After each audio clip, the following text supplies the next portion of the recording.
আজ থেকে ১০০ বছর পর ক্যালেন্ডারের পাতায় যখন ২১২৪ সাল, আমাদের প্রায় প্রত্যেকের দেহ তখন মাটির নিচে, অস্তিত্ব তখন রুহের জগতে। ইতিমধ্যে ফেলে যাওয়া আমাদের সেই সুন্দর বাড়িটা হয়তো পরবর্তী প্রজন্ম ভোগ করছে। পছন্দের কাপড়গুলো ব্যাকডেটেড হয়ে গেছে। শখের গাড়িটা হয়তো অন্য কেউ চালাচ্ছে, আর আমায় খুব কমজনই স্মরণে রেখেছে হয়তো হয়তো কেউ ভাবেও না।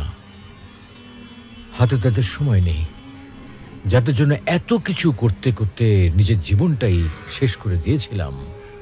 আচ্ছা আচ্ছা, বাস্তবতার এই জীবনে আপনি আপনার দাদার দাদাকে কতবার স্মরণ করেন? আপনার দাদির দাদির কথা আপনি কখনো কি আপনার মনে পড়ে? পৃথিবীর বুকে আজকে এই বেঁচে থাকা, এত হইচই, এত মায়াকান্না এভাবেই চলছে।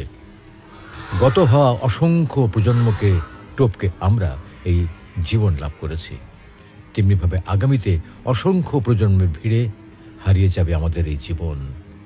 কিন্তু খুব কম লোকই সময় পায় ফেলে যাওয়া জীবনটা একটু ফিরে দেখার।